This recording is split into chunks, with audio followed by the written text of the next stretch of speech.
꼬일 대로 꼬인 정치권 이슈를 재미있고 알기 쉽게 분석해 주시는 두 분과 함께하는 코너죠. 이번 주 탑3 시있는 시사평론가, 이름을 거꾸로 완성된 시사평론가 김성완 평론가, 정치계의 풍은아 장예찬 전 국민의힘 청년 최고위원 나오셨습니다. 어서 오세요. 어서 오세요. 안녕하세요.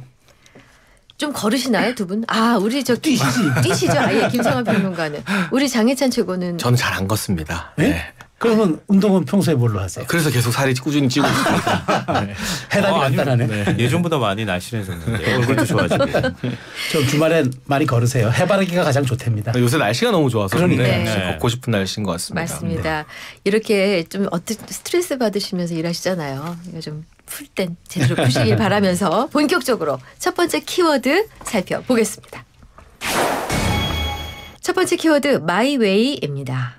많은 관심을 모았던 지난 21일에 윤석열 대통령과 한동훈 대표의 이른바 빈손회담 이후 좀 두 분의 사이가 예전 같지도 않지만 좀 각자의 길을 가는 것 아니냐라는 지금 우려가 나오고 있습니다. 정치가 어떻게 보세요? 그러니까 아무래도 이번 면담을 통해서 보수 지지층에서는 좀 화합의 국면을 기대했던 것 같은데 네. 기대와 다르게 그 이후에 뭐 당내 갈등도 심해지고 뭐 당정 간에도 이견이 노출되고 있는 것 같습니다.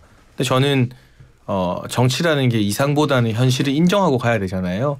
그러면 이제는 윤석열 대통령과 한동훈 대표 사이에 신뢰관계나 소통이 회복되기 어렵다는 현실을 여권에서도 좀 냉정하게 인정할 때가 아닌가. 근데 그렇다고 해서 두 분이 또 대통령실과 당 지도부가 사사건건 시시각각 싸우라는 뜻은 아닙니다. 네. 각자 할 수 있는 일들이 있어요. 어떤요? 정부는 당연히 외교 문제부터 시작해서 정책이나 이런 부분에 있어서 이 성과를 낼 수 네. 있고 당 지도부도 대통령실을 향해서 이제 집요할 정도로 최근에는 포문을 많이 열고 있는데 네.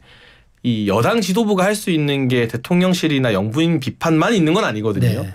뭐 여러 가지 상소위원회도 만들 수 있고 네. 과거에 한동훈 대표가 좀 매진하다가 요새는 좀 뜸해진 금투세 네. 해지, 이것도 이제 시행 기한이 2달 앞으로 다가왔기 때문에 네. 다시 한번 이슈 파이팅을 할 때고요. 네. 그러니까 서로를 자극하지 않고 싸우지 않고 각자 잘하는 걸 하는 게 이제는 해답이 아닐까. 이걸 이제 중간에서 많은 사람들이 어떤 관계 회복이나 신뢰 회복을 위해서 노력을 했지만 안 되잖아요. 그럼 안 되는 건 인정하고 각자 약간의, 그러니까 당정이 때로는 일치할 때도 있지만 좀 냉각기를 가질 때도 있거든요. 근데 이제 박근혜 전 대통령 때를 돌이켜보면 김무성 대표가 당대표할 때 네. 청와대와 사이가 썩 좋진 않았습니다. 그렇지만 지금처럼 사사건건 김무성 대표 지도부와 박근혜 청와대가 대놓고 싸우지도 않았어요. 네. 약간 그 정도의 어떤 거리감을 서로 유지하면서 뭐 당은 당대로 정은 정대로 해서 뭐 당당 정정 뭐 이런 말도 했잖아요. 네. 알아서 좀 다른 부분에서 국민들의 눈높이를 만족시키고 성과를 내야 되지 않을까 하는 좀 냉정하고 현실적인 진단이 이제 필요할 때가 아닌가 하는 생각도 들어요. 네. 총평해 주세요. 그렇게 해가지고 지금 민심을 다독일 수 있을까요? 그것 때문에 사실 근본적인 어떤 갈등이 생겨나는 거 아닌가 싶거든요. 그러니까 문제를 그냥 덮고 잘할 수 있는 거 합시다 이렇게 하는 거는 여당 입장에서는 생각해 볼 수 있는 것일 텐데 국민들 민심은 그렇지 않다는 거잖아요. 자, 한동훈 대표가 계속 김건희 여사 문제 해소해달라 이렇게 얘기하는 것도 결국 그걸 해소하지 않으면 대통령 지지율도 안 오르고 국민의힘이나 한동훈 대표에 대한 기대감도 사라지기 때문에 그 얘기를 계속 꺼낼 수밖에 없는 상황이잖아요. 그리고 만약에 지금 명태균 씨 관련돼 있는 여러 의혹들이 나오는 거 그런 것처럼 김건희 여사 관련돼 있는 여러 가지 뭐 뒷말이든 뭐든 간에 그런 문제들이 안 나오고 조용해진다고 하면 모르겠는데 계속 추가적으로 그런 얘기들이 나오고 있잖아요. 그러니까 그런 상황에서 선제적으로 대처하지 않을 경우에 대응하지 않을 경우에는 더 안 좋은 쪽으로 갈 가능성이 높다. 그런 면에서 한동훈 대표가 김건희 여사 문제 해소를 얘기하고 있는 거 아닌가 싶고요. 저는 그 차담회를 보면서 맨 처음에는 그 독대 호소인이라는 얘기가 나올 정도로 한동훈 대표가 대통령 만났으면 좋겠다 얘기했잖아요. 네. 근데 그러면 기왕 만나는 거면 윤석열 대통령이 좀 환대를 해주면 얼마나 좋았을까. 또 우리 이제 프레임 이론도 얘기하고 하지만 우리 그렇거든요. 사람의 이미지라는 게 비늘을 보면 깨끗해지고 싶고 손을 씻고 싶은 거란 말이에요. 근데 대통령하고 한동훈 대표가 서로 관계는 안 좋다 하더라도 대통령이 한동훈 대표를 환대하는 모습을 좀 국민들한테 이렇게 보여줬더라면 그러면 그래도 저렇게까지 하는데 이런 이미지나 그런 게 먼저 유권자들이나 아니면 국민들한테 특히 보수층한테 어필할 수 있는 요인이 될 텐데 너무 박대하는 모습이 나왔단 말이에요. 그런 데 있어서 윤석열 대통령에 대한 기대감도 보수층 내부에서 사그라들게 만들었다. 그럼 매우 부적절한 그림이었다고 생각해요. 근데 그게 오히려 저는 더 큰 분란으로 자꾸 가는 원인이 된다고 생각해요. 근데 제가 이 홀대 논란에 대해서 짧게 반박을 하면 윤석열 정부 들어서 우리나라를 찾은 이 귀빈 중에 네. 가장 극진한 대우받은 분 아마 사우디의 빈 살만 왕세제일 거예요. 그랬죠. 네. 근데 빈 살만 왕세제 한남동 관저 초청했을 때 작은 네모난 식탁에서 생수 한 병 떠놓고 긴밀한 회담을 나눴거든요. 네. 네. 그러니까 저도 저는 그 사진 봤습니다. 네. 원탁이 아니라서 홀대다라는 거는 제가 정말 정치 저도 10년 가까이 하면서 듣도 보도 못한 논리이고 이게 본질적 의제 그러니까 뭐 김건희 여사 문제라던가 이 대통령실 인선 문제에 대해서 논쟁이 있는 것까지는 제가 동의할 수는 없어도 이거는 그래 토론의 대상은 되겠다 싶은데 원탁, 뭐 테이블보, 꽃이 없었다. 그리고 20분 늦었다. 이건 뭐 외교 일정 보다가 늦은 거 정무수석이 다 양해 구했잖아요. 이런 지역적인 문제까지 언론에다가 미주알 고주알 단독을 줘서 한국일보 기사 보니까 단독 원형 테이블 요청했으나 거절당해. 근데 솔직히 이게 단독 기사 달고 나올 일입니까? 이런 언론 플레이까지 해야 되는 건 아니잖아요. 그러니까 조금 지역적인 것들에 대해서는 양쪽 다 좀 톤다운을 하고 본질적인 부분에 집중하는 게 낫지 않나 하는 아쉬움이 많이 들어요. 알겠습니다. 뭐 이걸로 길게 얘기한 건 아닌데요. 네. 기왕이면 좀 환하게 웃는 사진 좀 배포해 주시지. 그 기자들이 가서 찍지도 못했잖아요. 그리고 야외 정원에서 만나는 장면도 대통령실에서 찍어서 제공한 거란 말이에요. 그러면 좀 더 두 사람이 화기애애한 장면을 연출하더라도 그런 장면들을 좀 내보여줬으면 얼마나 좋았을까. 네. 테이블도 그런 장면이 근데 왜 안 되죠? 근데 대통령실에서 그렇게 하면 되잖아요. 아니 그 원형 테이블 요청 자체가 대통령과의 만남에서 어떤 의전을 요청하는 것 자체가 전례가 없는 일이었던 것 같고 사진은 네. 제가 봤을 때 뭐 그런 분위기가 안 나왔겠죠. 까놓고 말했어. 네. 아니 그러니까요. 그런 분위기가 분위기 안 좋다는 걸 대놓고 얘기한 화기애애하지 거잖아요. 않았는데 화기애애한 사실을 어떻게 찾습니까? 못 찾아서. 그런 거 아니겠어요? 알겠습니다. 자, 이번 회담의 결과가 반영된 여론조사를 보겠습니다. 어제 전국 지표조사 MBS 결과 대통령의 국정운영 긍정평가가 취임 뒤 최저치인 22%를 기록했습니다. 이 조사를 좀 더 들어갔다 볼게요. 특히 이 조사에서 응답자의 73%는 김 여사의 대외 활동을 중단해야 한다고 답한 상황이거든요. 이 조사는 엠브레인 리퍼블릭, K-스탯 리서치, 코리아 리서치, 한국 리서치가 지난 20일에서 23일 전국 유권자 1,000명을 휴대전화 면접조사 방식으로 조사한 것이고요. 중앙 여론조사 심의위원회 홈페이지에 나와 있습니다. 자, 이 부분 얘기해 주시죠. 뭐 여러모로 어려운 상황입니다. 네.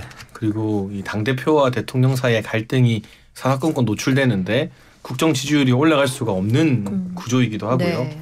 근데 그렇다고 해서 당대표가 요구하는 무리한 사안에 모든 것을 다 맞춰줘야 되느냐. 네. 예를 들면 이것이 국민의힘의 전체 당론이라면 대통령실에서도 당대표의 제안이나 요청을 거부하기 대단히 어려울 겁니다. 근데 지금 문제는 당 안에서도 네. 한동훈 대표와 추경호 원내대표의 갈등도 분출이 되고 네, 있고요. 의총을 이제 연다고 하는데 특별감찰관이나 이런 여러 문제에서 의총에서 표결을 하게 될 경우에 어느 쪽도 우리가 확실히 표에서 이긴다고 장담을 못하는 상황이에요. 네. 그러면 막상 표결했을 때 진 쪽은 또 엄청난 타격을 입게 되는 네. 것이고 그러니까 이런 이 당내 악재가 막 분출되는데 국정 지지율이 올라가기는 어렵고 김건희 여사 문제도 야당보다 여당에서 하루에 한 번씩 당대표가 김건희 여사 문제를 꺼내는데 이게 당연히 언론에 많이 노출되고 안 좋은 영향을 끼치게 되는 거죠. 그럼 지금 이대로 계속해서 이 여당이 오히려 야당보다 대통령실 더 공격하는 상태로 갈 것이냐 아니면 제가 앞서 처음에 말씀드린 것처럼 서로 이제는 좀 확전을 자제하고 각자 잘하는 걸 한번 해보고 국민들께 평가받는 것이냐. 저는 대통령 국정 지지율뿐만 아니라 한동훈 대표의 지지나 뭐 신망을 위해서라도 이제는 강대강 충돌보다는 서로가 다름을 인정하고 조금 거리를 두는 어떻게 보면 차분한 냉각기를 가지는 단계가 필요하지 않나 하는 생각이 많이 듭니다. 기침 좀 시원하게 하십시오. 말 제가 그 사이 얘기하겠습니다. 네. 근데 지금 임기 절반이 거의 다 됐잖아요. 네. 언제까지 김건희 여사 문제 이거 끌고 갈 겁니까? 여기에 대한 답을 내놔야 된다고 생각해요. 그러니까 그러니까 김건희 여사 문제 그동안에 여당 의원들이 열심히 방어해 왔잖아요. 그러니까 관련되어 있는 뭐 지금 최상병 특검법도 그렇고 김건희 여사 특검법도 마찬가지인데요. 계속 부결하고 국회에서 계속 지금 그 통과가 안 됐잖아요. 근데 언제까지 이거 계속 이렇게 할 겁니까? 이건 단순히 야당에서 공세를 펴기 때문에 여론이 이렇게 움직이는 건 아니에요. 왜 윤석열 대통령 국정적인 평가가 낮게 나옵니까? 제일 1순위가 김건희 여사 문제예요. 그러니까 이런 평가가 나오는 게 김건희 여사 문제라고 하면 어떤 방식으로든 해소를 해야 되는 거예요. 그게 민심이거든요. 근데 그걸 방어만 한다고 해서 과연 해소가 될 것인가? 이거에 대한 질문을 좀 하고 싶고요. 지금 이제 그 MBS 조사 말씀하셨지만 오늘 또 마침 한국갤럽 조사를 그렇죠. 갤럽 발표한 날이죠. 네. 이것도 국정 수행 지지율이 역대 최저치 또 숫자 나왔어요. 20%가 나왔어요. 그러니까 지난번에 의정 갈등 한창 될 때 추석 직전에 그때 이거 추석 연휴 기간 동안에 응급실 가면 치료 못 받을 거 아니야? 네. 그런 불안감이 형성이 됐을 때 20이라는 숫자가 나왔거든요. 네. 역대 최저치예요. 근데 다시 이 숫자가 나왔을 때 그때도 혹시 제가 말씀드렸는지 모르겠지만 윤 대통령을 가장 적극적으로 지지하는 층은 연령대별로 나눴을 때 70대 이상이에요. 그때 70대 이상의 부정평가가 긍정평가를 앞섰거든요. 그러니까 그렇게 지지율이 낮게 나온 거예요. 이번에도 그것 때문이에요. 제일 큰 원인은. 이번에도 70대 나이별로 보면은요. 70대 이상이 긍정평가가 41이고요. 부정평가가 43이 나왔어요. 네. 이런 숫자 잘 안 나오거든요.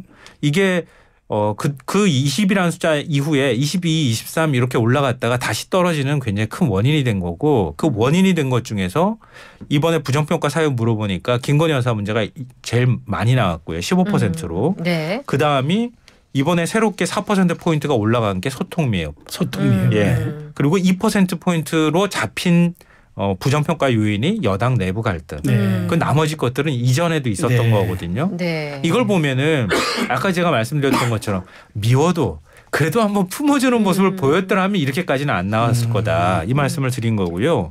더 사실은 좀 심각하다고 느끼는 부분은 뭐냐면은 보수층의 경우에 긍정평가가 40이고요. 부정평가가 51이에요. 그러니까 보수층 내부에서도 부정평가가 51로 나올 정도로 보수층 내부에 대한 윤석열 대통령의 평가도 안 좋다. 이렇게 볼 수 있는데요.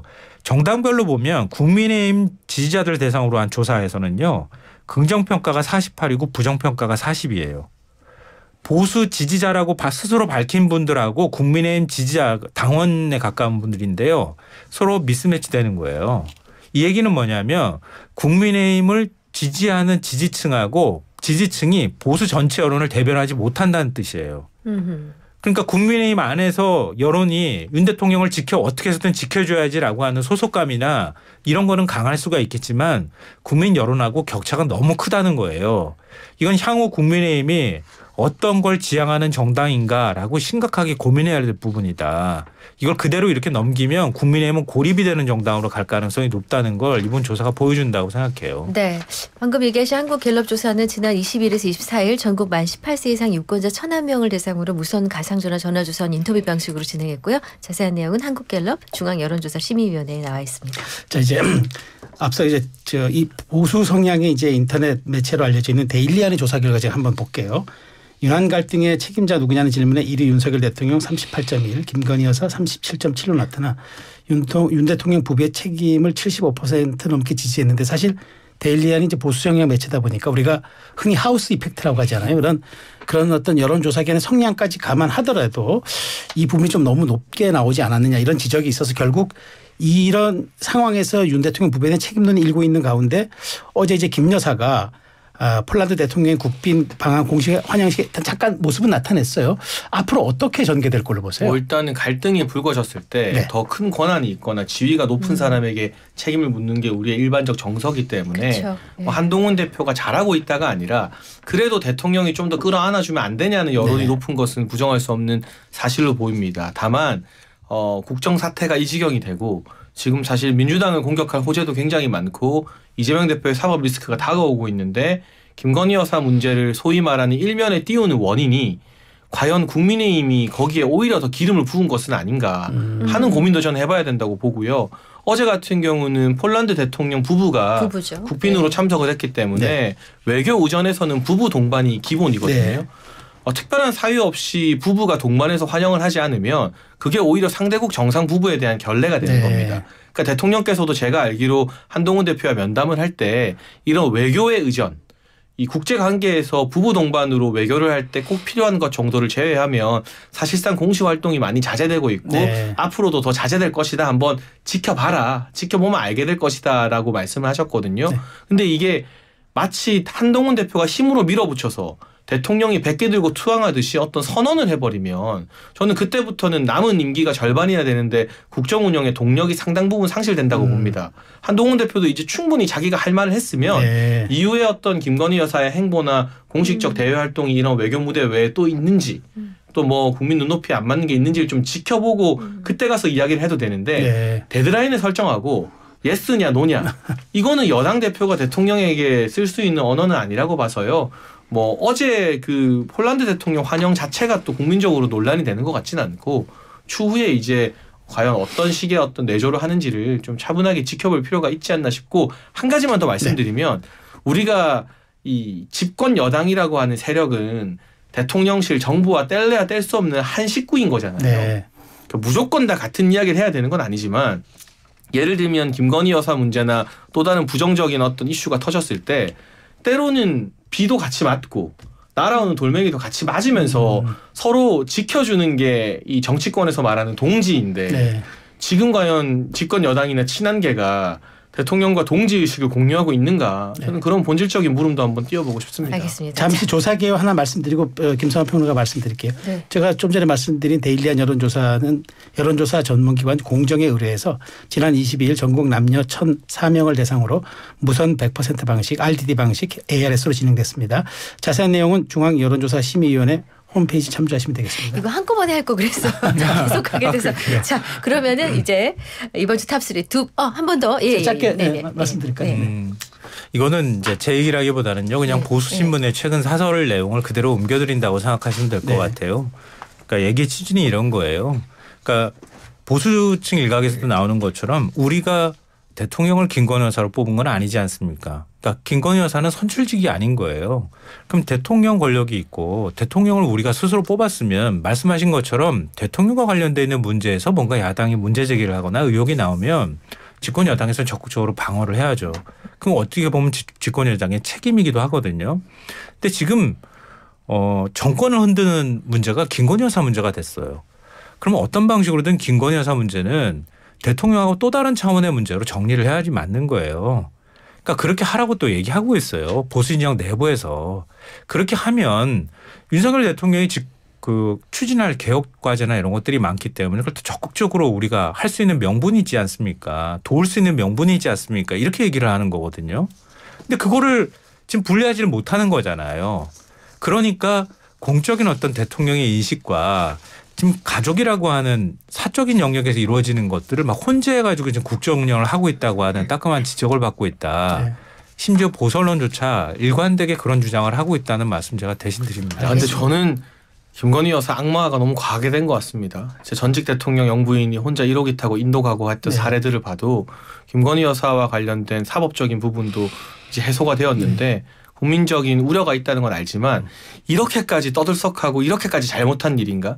제가 사실 방송에서 김건희 여사 편을 드는 게 저한테도 정치적으로 도움 안 된다 그러지 말라 하는 분들도 많아요. 근데 정말 냉정하고 객관적으로 김건희 여사가 뭐 이 대선 초기에 이 여러 정치권의 인사들과 뭐 카톡 주고받고 했던 것들이 지금 공개되고 있는데 그 외에 공적으로 어떤 인사에 개입했고 무슨 권력을 어떻게 다른 영부인들보다 더 누렸고 하는 측면에서 저는 이 야당의 악마화 프레임에 그 줄리라는 말도 안 되는 의혹 제기부터 시작됐던 악마화 프레임에 보수 일각이 너무 일찍 백기투항한 건 아닌가 하는 생각도 많이 들어요. 알겠습니다.